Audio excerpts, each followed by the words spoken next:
मैं पूछना चाहता हूं, ये राजघराने जो हजारों हजारों करोड़ के महलों में रहते हैं, कहां से आए इनके पास ये महल? करोड़ों करोड़ों की घड़े, कई कई हजार करोड़ की संपत्तियां इन्होंने विदेशों में होटल और पता नहीं क्या क्या खरीद रखे हैं। कहां से आया ये पैसा? बच्चों को बचाना है, हमें किसान को बचाना है, क्योंकि ये सरकारें, ये सत्ता पक्ष और विपक्ष, ये चूहे बिल्ली का खेल खेल रहे हैं विधानसभा के अंदर। और आज ये आपका जनसमूह यहां इतनी दूर पंचकुला में आज तक किसी राजनीतिक दल ने हिम्मत नहीं जुटाई यहां रैली करने की,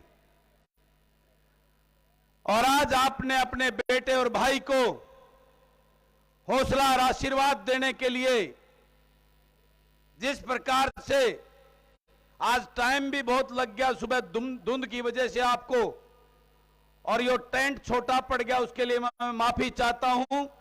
कुर्सियां थोड़ी पड़ गई आज, इस टेंट जितने बैठे इतने तो बाहर घूम रहे हैं, तो मैं उसके लिए आप सबसे माफी चाहता हूं। व्यवस्था में थोड़ी सी चूक रहेगी, लेकिन आपका जोश और आपका ये प्यार और आशीर्वाद जो आपने मुझे यहां आकर दिया है, ये मेरे अंदर एक नई ऊर्जा और ताकत भरने का काम किया है। आज 24वां दिन है, लगभग 670 किलोमीटर का सफर तय करके हम सब यहां पहुंचे हैं। पूरे हरियाणा ने नांगल चौधरी से लेकर और यहां पंचकुला तक पूरे हरियाणा ने गांव गांव में जब निकला आपका ये बेटा, ये भाई, तो स्वागत किया है, आशीर्वाद दिया है, और इस सरकार, तानाशाह सरकार को कोसने का काम किया है। आज पूरे प्रदेश में पूर्ण रूप से विश्वास उठ चुका है इस तानाशाह सरकार के ऊपर से लोगों का। लोग एक नई किरण चाहते हैं राजनीति के अंदर, और जो माहौल मैं इस प्रदेश का देख कर आया हूं, तो मैं आपको बताना चाहता हूं कि नांगल चौधरी से मैं चला था, हर गांव में, हर शहर में, हर कस्बे में मुझे युवा मिले झुंड के झुंड। वो कहते हैं, बलराज भाई, हमारा भविष्य अंधकार में है, सरकार ने नौकरियां खत्म कर दी, सीईटी के नाम पर हमारे साथ खिलवाड़ किया जा रहा है। 4 साल में एक बार पेपर लिया और उसमें पास तो 3.5 लाख कर दिए, लेकिन उसके लिए अगले टेस्ट के लिए मात्र 25-26 हजार को ही मौका मिलेगा। आज मेरे कल परसों झूठ बोलकर या पुलिस ज्वाइनिंग के लिए मेरे युवा बैठे थे साथी, सीएम का ओएसडी आया, उनको कहा हम कंडीशनल 15 दिन में ज्वाइनिंग करा देंगे, तुम जो है घर चले जाओ, जब कोर्ट का फैसला होगा वो आपको मानना होगा, ये कंडीशन करके, और उनको बहका फुसलाकर घर भेज दिया। ये आपके बेटे और भाई का प्रेशर सरकार के ऊपर था। आज प्रदेश का युवा कौशल रोजगार के निगम के नाम से उसके साथ ऐसा खिलवाड़ किया जा रहा है। मेरे पढ़े लिखे MA, MEd, BA, BTech, highly qualified बच्चों को आज चपड़ासी की लाइन में, वो भी ठेकेदारी टेम्परेरी की लाइन में खड़ा कर दिया।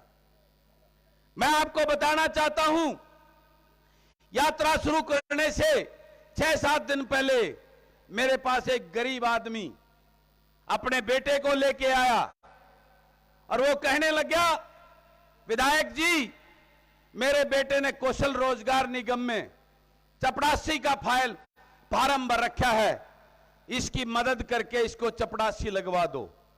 जो ठेकेदारी, उसका ये नहीं पता वो 6 महीने का लगेगा या 1 साल लगेगा। मैंने उस बच्चे की तरफ देखा, मुझे वो बच्चा पढ़ा लिखा लगा। मैंने उससे पूछा कि ये बच्चा पढ़ा हुआ कितना है, तो जब उसके बाप ने उसकी क्वालिफिकेशन मुझे बताई तो मेरे रोंगटे खड़े हो गए। उसने बताया कि मेरे बच्चे ने सिविल से एमटेक किया हुआ है। एक गरीब आदमी जिसने कपड़े सीलकर अपने बच्चे को सिविल से एमटेक कराया, यह सोचकर कि ये मेरा बेटा एसडीओ एक्शन और एससी बनकर अफसर लगेगा, मेरे भी अच्छे दिन आएंगे। वारे भाजपा, ये है अच्छे दिन। एक एमटेक बच्चे को कॉन्ट्रैक्ट की चपरासी की लाइन में खड़ा कर दिया, इससे अच्छे दिन तो हो ही नहीं सकते गरीब के। एक एमटेक बच्चा जब 12वीं पास कल रखो, उसके जूठे बर्तन धोएगा, उसको चाय पिलाएगा, तो उसकी हर रोज मृत्यु होगी। अंदर से मरेगा वो हर रोज, और एक दिन सुसाइड करेगा। मैं दावा करता हूं ऐसा ही हो रहा है। ये है अच्छे दिन, ये है सबका विकास, ये है अंत्योदय। युवाओं का मनोबल टूटते देखा मैंने। मेरे को युवा मिले, भाई साहब हमने तो आगे एडमिशन ही नहीं लिया। मैं कहा क्यों नहीं लिया?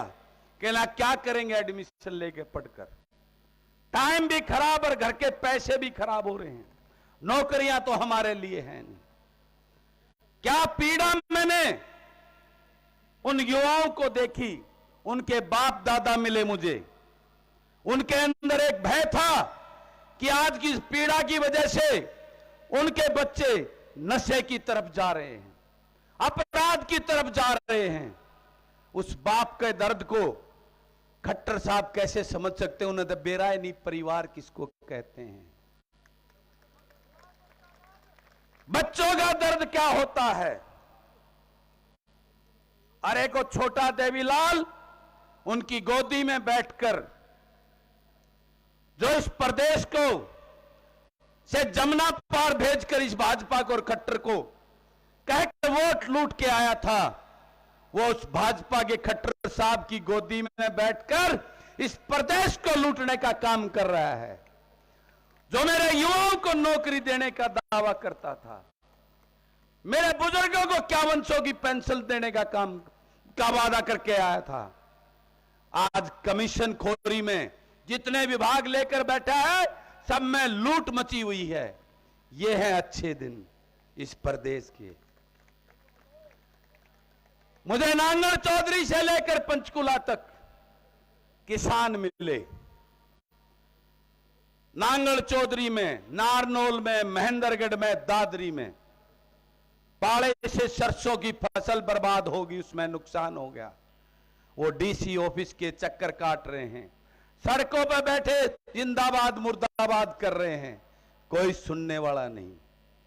कलानौर, महम और जुलाना, नारनौंद में जल भराव की वजह से कई हजार एकड़ खाली पड़ी है उस किसान की। किसानों को रोहतक, जींद, कैथल में, यमुनानगर में गन्ने के भाव के लिए सड़कों पे उतरते देखा। कुरुक्षेत्र, यमुनानगर में आलू की फसल जो 1 एकड़ में सिर्फ 12 से 15 हजार रुपए की आलू की फसल हो रही है, और उसको पैदा करने में एक किसान को 40 हजार रुपए से ज्यादा खर्चा आ रहा है। उस किसान के दर्द को देखा, उसको सड़कों पर बैठा देखा। यह है मेरे किसान की डबल इनकम, जो 2022 तक ये भाजपा की सरकार के लोग उसको 2022 में खुशहाल बनाने की और उस किसान को खुश समृद्ध बनाकर डबल आय करने की बात करते थे। उसका दर्द देख के आया हूं मैं इस प्रदेश में। इस प्रदेश में खिलाड़ी, एक खिलाड़ी को तैयार करने में पूरा घर खुवाना पड़ता है। हरियाणा प्रदेश देश के 65% मेडल लाकर देश का नाम ऊंचा करने का काम करता है। खेलो इंडिया में हरियाणा प्रदेश 1 नंबर के पायदान पर होता था, लेकिन हमारी इस हरियाणा प्रदेश की सरकार ने हमारे खिलाड़ियों का खेल कोटा खत्म करके, नर्सरियां खत्म करके उस किसान, उन युवाओं का, उन खिलाड़ियों का मनोबल तोड़ने का काम किया है। और आज मेरा हरियाणा प्रदेश खेलो इंडिया में 1 नंबर के पायदान से खिसक कर 3 नंबर पर पहुंचा दिया है। यह है मेरा खुशहाल हरियाणा। यह है सबका साथ, सबका विकास। आज मेरे प्रदेश का कर्मचारी जो सड़कों पे बैठा है अपनी ओल्ड पेंशन स्कीम को लागू करवाने के लिए, जो उसका हक है, एक कर्मचारी अपनी जिंदगी के 35 से 38 साल प्रदेश की सेवा के लिए गुजारता है और बुढ़ापे में उसको उम्मीद होती है उसका बुढ़ापे का सहारा पेंशन होती है। नई पेंशन स्कीम में उसको बुढ़ापा पेंशन से भी कम 1200 और 1500 रुपए नई पेंशन से मिलते हैं। वो अपना हक लेने के लिए, ओल्ड पेंशन लागू कराने के लिए आज सड़कों पे बैठा है। कल मुख्यमंत्री के घर का घेराव करने जा रहा है। यह है मेरा खुशहाल हरियाणा। आज मेरे प्रदेश का कलरक जो सारी नीतियों को इंप्लीमेंट करता है, सारी फाइलों पे काम करता है, उसके बगैर कोई काम नहीं हो सकता। उसका मानदेय 19,900 रुपए है। वो अपने हक के लिए अपने मानदेय को 35,400 कराने के लिए आज सड़कों पे बैठा है। मेरे प्रदेश के अनेकों विभाग में जिसको सिलेक्शन हुए, भाई अनिल ने भी बताया, यो भी लेक्चरर लग गया था लेकिन वह भर्ती कैंसिल कर दी। ऐसे ही संस्कृत के अध्यापक, कई और IIT के इंस्ट्रक्टर जिनकी सारी प्रक्रिया हो चुकी है, इस सरकार ने सारी नौकरियों पे कैंची चला दी, उनको ज्वाइनिंग नहीं करा रही है। यह है मेरा खुशहाल प्रदेश। इस सरकार के अंदर हर कर्मचारी आज परेशान और सरकार की तानाशाहियों की वजह से पीड़ित और ठगा हुआ महसूस कर रहा है। इस प्रदेश का सरपंच पहले ही लोकतंत्र की हत्या कर चुनावी प्रक्रिया को 2 साल लेट करने का काम किया, जो इतिहास में पहली बार। पिछली बार 9 महीने लेट की थी पिछले टर्म में, और अब की बार 2 साल। कितनी बड़ी तानाशाही। कोर्ट के और उनके प्रेशर में चुनाव तो करा दिए, लेकिन चुनाव के बाद उनकी ताकतों पर कैंची चलाने का काम किया इस तानाशाह सरकार ने। ई टेंडरिंग लागू करके अपना कमीशन खोजने की उस प्रक्रिया को लागू करने का काम किया। मैं पूछना चाहता हूं इस प्रदेश की सरकार से, ई टेंडरिंग से कौन सा भ्रष्टाचार रोकेंगे आप? आप तो कमीशन खोरी को बढ़ावा दे रहे हैं, क्योंकि सरपंच तो कमीशन देगा नहीं, इसलिए ठेकेदारी लगाकर उस टेंडर कौन सा नया कर दिया? वही BDO है, वही JESDO है, वही पंचायत सेक्रेटरी है। लेकिन सरपंच का पावर छीनकर अगर सरपंच 1 हफ्ते में पेमेंट नहीं करेगा तो BDO को पावर, ऐसा पहली बार सुनने को मिल रहा है।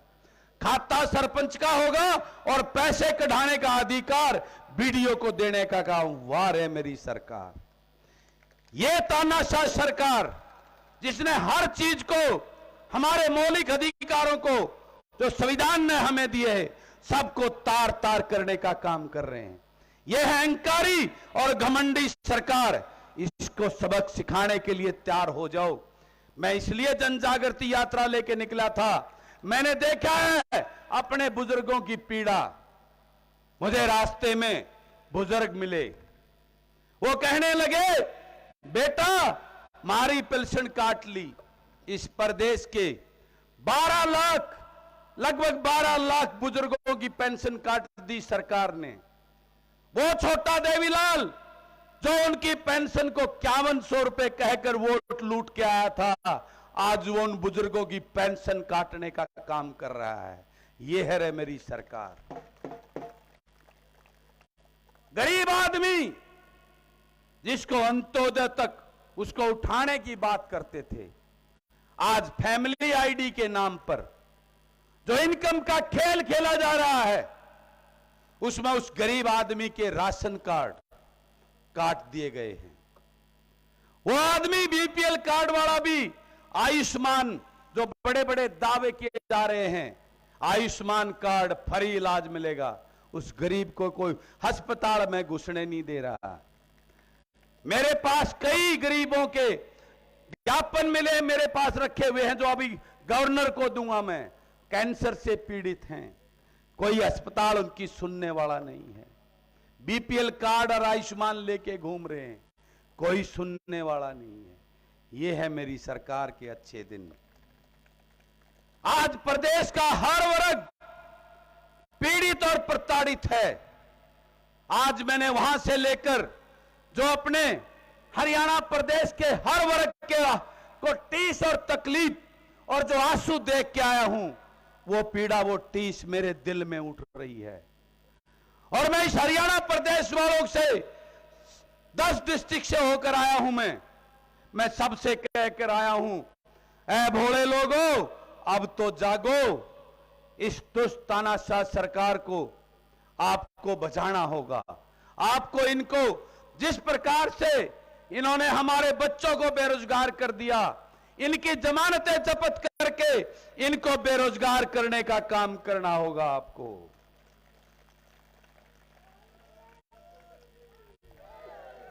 और राजकुंडू आगे बढ़ो, और राजकुंडू आगे बढ़ो। और ये तभी होगा जब आप जागोगे। इन पार्टी के गुलाम, इन पार्टियों के चाटुकार, इन लुटेरे राजघरानों के गुलामों को, जिनको टिकट देकर आपके बीच में छोड़ दिया जाता है, उनको सबक सिखाकर किसान, मजदूर, छोटे कर्मचारी, व्यापारी के, पढ़े लिखे युवा नौजवान जो नई सोच का हो, आपका अपना बेटा हो, उसको अपना वकील बनाकर विधानसभा में भेजोगे, तब व्यवस्था परिवर्तन होगी। इस प्रदेश को जगाने के लिए एक चिंगारी मैं इस जन जागृति यात्रा के माध्यम से इस हरियाणा प्रदेश में छोड़ के आया हूं। इस चिंगारी को ज्वालामुखी बनाने का काम आपको करना है। इस प्रदेश को आज हमें अपने बच्चों के भविष्य के लिए लड़ना होगा। उनका भविष्य अंधकार में है। आज वो नशे में, अपराध में की तरफ खींचे जा रहे हैं। मानसिक तनाव की वजह से उनको अपना भविष्य नजर नहीं आ रहा। सरकार ने नौकरियां खत्म कर दी हैं। हमारे बच्चे बहुत पीड़ा के झेल कर उसको जी रहे हैं। मैं आपको कहना चाहता हूं, आज पंजाब से भी बुरा हाल। पहले पंजाब को उड़ता पंजाब कहते थे, आज हरियाणा प्रदेश के मेरे युवा उस पंजाब को भी पीछे छोड़कर नशे की तरफ आदी होते जा रहे हैं। हमें अपने बच्चों को बचाना है, हमें किसान को बचाना है, क्योंकि ये सरकारें, ये सत्ता पक्ष और विपक्ष, ये चूहे बिल्ली का खेल खेल रहे हैं। विधानसभा के अंदर इस बात के मुद्दे पर चर्चा नहीं होती कि युवाओं को रोजगार कैसे दिया जाए। विधानसभा में इस बात की चर्चा नहीं होती कि किसान को खुशहाल कैसे किया जाए। विधानसभा के अंदर इस बात पे चर्चा नहीं होती यू गरीब आदमी को उसकी गरीबी से कैसे निकाला जाए। आज इस सरकार ने उस गरीब की गरीबी का फायदा उठाकर उसको 5 किलो फ्री अनाज में खरीदने का काम किया है। उस 5 किलो फ्री अनाज से गरीब नहीं, गरीबी दूर नहीं हो सकती। उसके लिए उस गरीब को कम से कम 700 रुपए दिहाड़ी और 30 दिन काम चाहिए। जिस गरीब के घर में 20,000 रुपए महीना आएंगे, वो स्वाभिमान से अपना अनाज भी खरीदेगा, अपने बच्चों को भी पढ़ाएगा और बिजली का बिल भी भरेगा।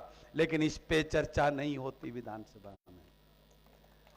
विधानसभा के अंदर मेरे कर्मचारी को सेटिस्फाई कैसे किया जाए, उसको संतुष्ट कैसे किया जाए ताकि वो ईमानदारी से अपने काम को कर सके, इस पे चर्चा नहीं होती। विधानसभा के अंदर लूट खसोट के लिए एक दूसरे पर टीका टिप्पणी करने का काम करते हैं। ये सत्ता पक्ष और विपक्ष के लोग शेरो शायरी करते हैं उस सदन की गरिमा को तार तार करके रख दिया। ये पीड़ा है मेरे मन में, ये पीड़ा है मेरे दिल में, और उसी पीड़ा को लेकर मैं प्रदेश की ये जन जागृति यात्रा निकालकर आज चंडीगढ़ पंचकुला में पहुंचा हूं। इस प्रदेश को बचाना है, अपने युवाओं को बचाना है, उस गरीब को बचाना है, किसान को बचाना है, कर्मचारी को उसका हक दिलाना है। आज प्रदेश के अंदर स्कूल बंद किए जा रहे हैं, शिक्षा का बेड़ा गर्क कर दिया, ठेके खोले जा रहे हैं, अस्पतालों में डॉक्टर नहीं है।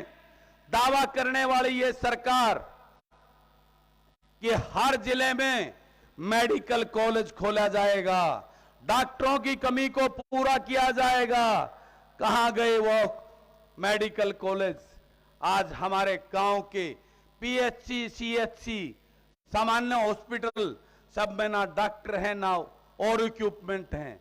गरीब आदमी दर दर की ठोकरें खा रहा है, वो इलाज नहीं कर पा रहा प्राइवेट हॉस्पिटल में। ये है खुशहाल प्रदेश। आज उस पीड़ा को लेकर मुझे इतना दर्द है कि मुझे अपने पैरों के वो छालों के घाव से दर्द नहीं है, मुझे उस पीड़ा अपने प्रदेश की हालात से वो तकलीफ है। उस तकलीफ को लेकर मैं आज इस प्रदेश को जगाने निकला हूं, और वही व्यथा महामहिम राज्यपाल जी को सौंपने जा रहा हूं। और आप सबने जो यहां आकर मेरा जोश, हौसला और जो मुझे ताकत दी है, उसके लिए मैं आप सबका दिल की गहराइयों से आभार व्यक्त करता हूं। और आपको एक बात कहना चाहता हूं, ये शुरुआत है, ये शुरुआत है, आगाज है, अभी तो लड़ाई शुरू हुई है। हमें इस व्यवस्था परिवर्तन की लड़ाई को इतना आगे ले जाना है।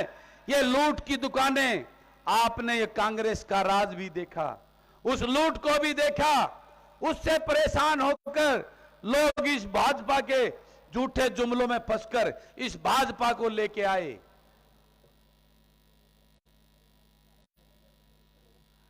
इस भाजपा को लेके आए और भाजपा का हाल आपने देखा। और अब ये तीसरी टर्न, इसमें उठक बंधन जेजेपी के साथ मिलकर आज इस प्रदेश को दोनों हाथों से लूटा जा रहा है। प्रदेश के ऊपर 3.5 लाख करोड़ का कर्जा हो गया है।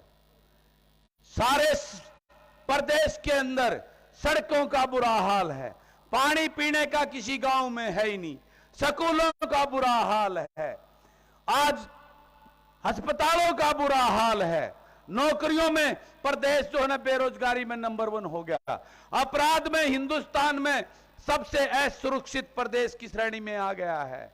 कहां जा रहा है ये पैसा? मैं पूछना चाहता हूं, ये राजघराने जो हजारों हजारों करोड़ के महलों में रहते हैं, कहां से आए इनके पास ये महल? करोड़ों करोड़ों की कई हजार करोड़ की संपत्तियां इन्होंने विदेशों में होटल और पता नहीं क्या क्या खरीद रखे हैं। कहां से आया ये पैसा? इनके बाप दादा के कौन से बिजनेस चलते थे जिससे ये पैसा आया? इस प्रदेश को लूटने का काम किया है इन्होंने। आपके खून पसीने के टैक्स को, उस कमाई को लूट कर इन्होंने अपने घरों को भरा है। आपको उनसे हिसाब लेना है। और मैं वादा करता हूं, जिस दिन इस हरियाणा प्रदेश ने अपनी विधानसभा में उस किसान मजदूर के 50-60 युवा अपने बच्चों को भेज दिया, वादा करता हूं इन लुटेरों का एक एक हिसाब लिया जाएगा इनसे। जो प्रदेश को लूटा है उस लूट का हिसाब लेकर इनको जेलों के अंदर डालने का काम करेंगे, वादा करता है ये आपका बलराज। ये लूट अब नहीं चलने देंगे, इस प्रदेश के युवा को अब नहीं मरने देंगे। आज बेरोजगारी से हताश होकर मेरा युवा सुसाइड कर रहा है। इन तानाशाह लोगों ने मेरे किसानों पे लाठियां चलवाई, मेरे युवाओं पे लाठियां चलवाई, कर्मचारियों पे लाठियां चलवाई, मेरी बेटियों के ऊपर भी इनको भी नहीं छोड़ा। आपने देखा होगा पिछले दिनों डॉक्टरी के अपने हक के लिए, उस बॉन्ड के लिए, जब वो हमारी बेटियां जो डॉक्टर बनकर समाज की सेवा करना चाहती थी, उनको किस प्रकार से घसीटने का काम, उन पे लाठियां चलाने का काम इस तानाशाह सरकार ने किया। एक एक चीज का हिसाब लेंगे। जिस दिन किसान मजदूर का बेटा, क्योंकि मैं उस पीड़ा को जानता हूं, मैं एक छोटे से किसान का बेटा हूं, एक फौजी का बेटा हूं। ये सारे राजघराने अपने किसान, अपने आप को किसान बताते हैं। वो रजवाड़े हैं, हजारों हजारों एकड़ जमीन के मालिक हैं। ये बलराज कुंडू तो 8 एकड़ के जमींदार का बेटा, एक फौजी का बेटा है। हर वो काम किया है जो एक किसान का बेटा करता है। हल नहीं जोड़ रखा, बाकी कोई काम नहीं छोड़ा। मुझे पता है इस किसान की तकलीफ क्या होती है। मुझे पता है, मैं उस पुलिस की भर्ती की लाइन में खड़ा हुआ हूं। मुझे पता है एक युवा की बेरोजगारी की पीड़ा क्या होती है, मैं जानता हूं। ये राजघरानों के राजकुमार जिन्होंने इस प्रदेश को लूटकर अपनी तिजोरियां भरी हैं, उन्हें क्या मालूम उस गरीब का, किसान मजदूर का दर्द क्या होता है। अब किसान मजदूर, छोटे कर्मचारी, व्यापारी के बेटों की सरकार आएगी। आपकी अपनी सरकार आपको बनानी है, इसके लिए आपको तैयार होना है, तभी व्यवस्था परिवर्तन होगी। और इस प्रदेश में जो आज महंगाई आसमान छू रही है, प्रदेश के अंदर लूट और भ्रष्टाचार ने सारी सीमाएं लांघ दी हैं, उसका हिसाब लेना है। प्रदेश आज बेरोजगारी में 1 नंबर पे आ गया है, उसको ठीक करना है। प्रदेश आप देश का सबसे असुरक्षित प्रदेश हो गया है, उसकी इमेज सुधारने का काम करना है। उसके लिए आपको ये शुरुआत है, ये शंखनाद है। आज महाशिवरात्रि के दिन महाकाल के सामने आप सबको ये संकल्प लेना है, अब ये चिंगारी ज्वालामुखी बनकर 2024 के अंदर आपको अपने बेटों को अपना वकील चुनकर विधानसभा में भेजना है। फिर उस विधानसभा के अंदर युवा की बात होगी, किसान की बात होगी, गरीब की बात होगी, कर्मचारी की बात होगी, सरपंचों को हक देने की बात होगी, बुजुर्गों को पेंशन देने की बात होगी, शिक्षा का स्तर ऊंचा करने की बात होगी, अस्पतालों का दशा सुधारने की बात होगी, इस प्रदेश को आगे ले जाने की बात होगी। तब ये प्रदेश खुशहाल और समृद्ध होगा। आप सबका बहुत बहुत धन्यवाद, आप सबने आशीर्वाद। अब हमने चलना है राज्यपाल को ज्ञापन देने के लिए। सब साथ चलोगे ना? तो अब हम यहां से पैदल चलेंगे शांतिपूर्वक, लंबी लाइन बनाकर, ताकि चंडीगढ़ वालों को पता लगे कि अब हरियाणा जाग गया है, अपने हक के लिए उठ गया है। और उस आगाज को लेकर अब हम गवर्नर के पास चलेंगे। सबको राम राम, बहुत बहुत धन्यवाद। भाई बलराज कुंडू आगे बढ़ो, भाई बलराज कुंडू आगे